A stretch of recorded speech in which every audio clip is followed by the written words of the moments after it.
আসসালামু আলাইকুম। এটা কিসের সারা লাগাইছে ভাই? সারা তো টমেটো সারা।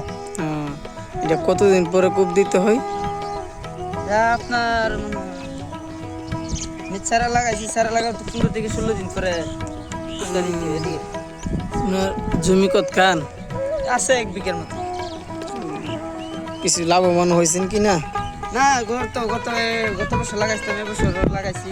গত বছর মাশাআল্লাহ অনেক আমার ফলন ইনকাম হয়েছে, অনেক ফলন দিচ্ছি। প্রায় আপনার টমেটো পাইকারে অনেক, আমার টমেটো বাজার যাতায়াত করলে পাইকারে টানা হারছে লাগিয়ে থাকে, মানে অনেক। এটা তো ডিপি ও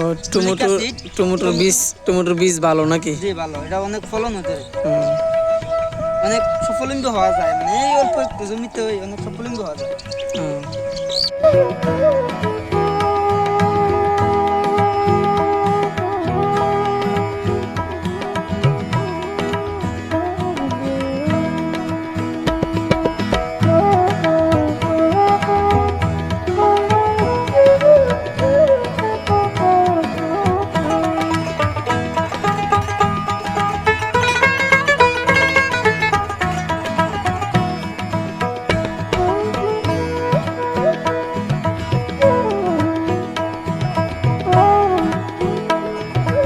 আচ্ছা ভাই, আপনি কাঠ দিয়ে এভাবে বাড়ি লইছেন কেন?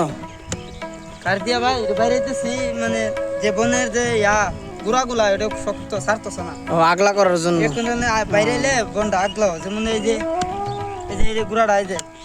ও, বুঝতে পারছি। তো সবাই কৃষক এভাবে কাজ করলে লাভ মানুষ সফল হইব নাকি? জি।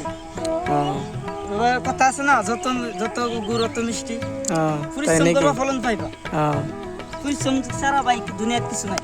তাই আপনার জমি কতখানে এখানে? 1 বিঘা। 1 বিঘা। টমেটো চারা দিচ্ছেন না? জি।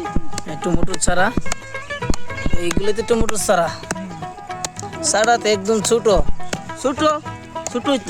থেকে তো বড়, মানুষ বড় থেকে তো ছোট না। আচ্ছা, যাই হোক, আপনার তার সফলিঙ্গ হবে, মানে বড়। না, আপনি অনেক ক্ষেত্রে দিই টমেটো খেতে কেল করে, আপনি কেল করবেন না? হ্যাঁ, এই যে দিছি, মানে টুপ দিয়া শেষ।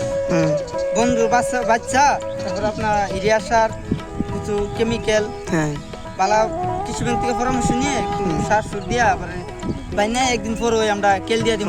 কেল দিয়ে দিবেন। আচ্ছা।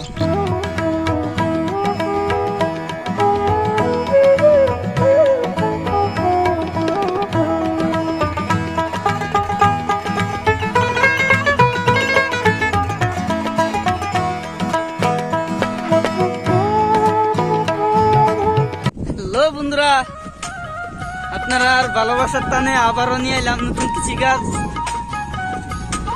আপনারা দেখুন আমার